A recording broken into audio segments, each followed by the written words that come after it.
Hi, I'm Jamie. We're back at the Health 2.0 conference. Would you like to introduce yourself and let us know who you're here with? Of course. So I am a Dr. Evka, or Eva Cesnek, or Eva Novak, and I represent the company Dr. Evka MD, and I also am doing some work on a medical Spanish course called Cliniglot, which is going to go live and is going to teach us all medical Spanish as medical professionals. That is awesome to hear. And Thank you're you. also a Health 2.0 nominee this I year, or am. honoree. I'm sorry, you won an award. How does I it feel to did. be honored for all your accomplishments? It feels really, really good. It gives me the motivation I get is really from helping other people and from making a difference in their lives, from being the change that I want to see in the world. But to get an award like this, it makes me feel like I'm moving on the right path and I'm really trying to make a difference.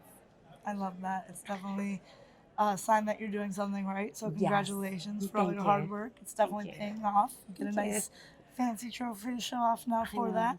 But of course, I'm sure you're making a difference around you to see that as well. Is there any advice you'd want to give somebody who wants to make a difference in the same way? Anything that motivates you to keep going? Sure. So, really good questions. And I noticed some of the times when I've been able to really excel and do things to make a difference in other people's lives has come from a place of service. And service happens to me when I go into moments that are really, really hard. Some of my lowest of low moments when my life has become not what I expected, and I wound up with challenges, were opportunities for me to say, other people are having these challenges too. What can I do? Can I find meaning and purpose in these difficulties? And how can I rise from them and become better and be able to serve others in the capacity? Because I know that their pain points and I want them to have less of the pain and less of the fear that I once did. Sounds like you're a very empathetic and humanized person with your work. I love Thank you. hearing that, and Thank you. always important to have in your work in any field you do. So I love that so It much. is.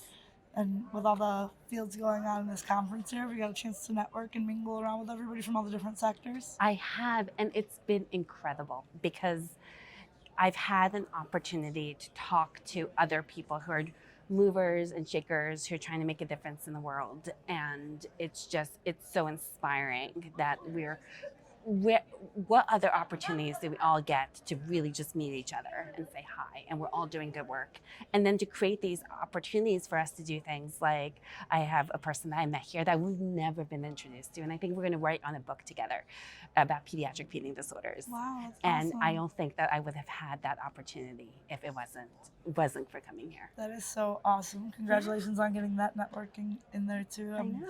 glad you're getting some use out of this conference here Yeah, and it's getting to amazing. network, meet all these awesome people. Can you tell us a little bit more about what inspired you to write the books you've already written, specifically focusing on babies with uncontrollable crying and food allergies? Right. So I had a daughter, and when she was born, she cried and cried and cried all the time. She has all these feeding difficulties, and she had food allergies. And at that point, the food allergy she had was a non-IgE food allergies. The diagnosis was out there. It was a known clinical entity. The treatment plan for it still hadn't quite been figured out. I was going to these support groups online, and we were spreading information to each other, but we were spreading misinformation. And how do you stop spreading misinformation and start spreading information that's more helpful for everybody? And so I was out there, I read everything I could about these topics and started writing books. And because books are cheaper than copays, if the experts in a particular field can't see you because the appointments take forever to get and they're short, or they're far away from you from the geographical area, if you write a book, that book can be distributed worldwide, and it can give you so much more information than you might get just from a 20-minute, 30-minute doctor's visit. I love that. That's Yeah. such a good source of inspiration. I love that it came from your own child too. That Yeah. just makes it so much more meaningful that the work you're putting in is really going to make that difference. So It's finding that like I'm a better physician if I have all my medical knowledge and have seen so many children and so many families, but at the same time, I come from it from an internal place and I know what it's like because I've been there and I've done that. And I can merge those two worlds together and help. I love that. That is so awesome. Thank you. Can you share a little bit more about Convo Med with us? What unique teaching methods or approaches are you doing to make learning medical Spanish more easy and accessible for everybody? Sure. So I almost feel like a serial entrepreneur. I have a huge need to spread awareness with my daughter. But I speak multiple languages, but one of the languages I struggle with is Spanish.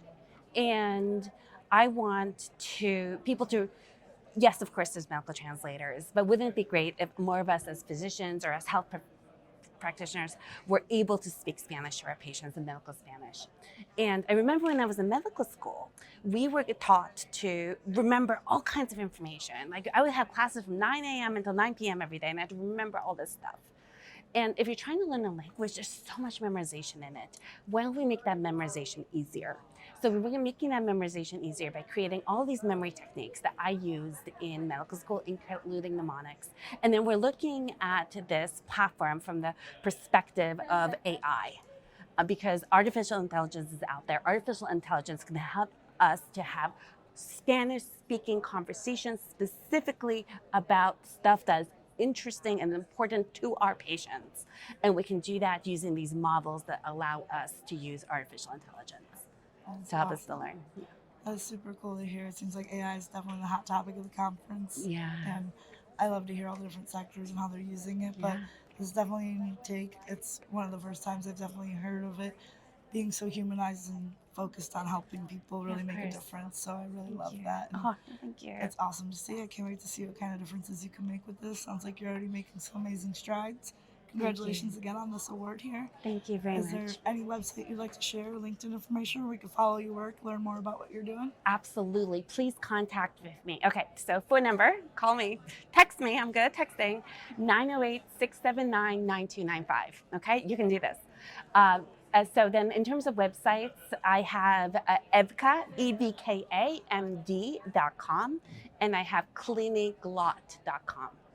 And I think those two things, look them up, text me, find me on Instagram, Evka, Cesnek MD, or just look up one of my books, the Colic Handbook, the FPIES Handbook, and then I have some other ones out there as well. Sounds great. We'll definitely have that all in the video here. Thank you you so much for joining us here at the conference. And again, congratulations on all the amazing work you're doing. Thank you. Thank you. Thank you.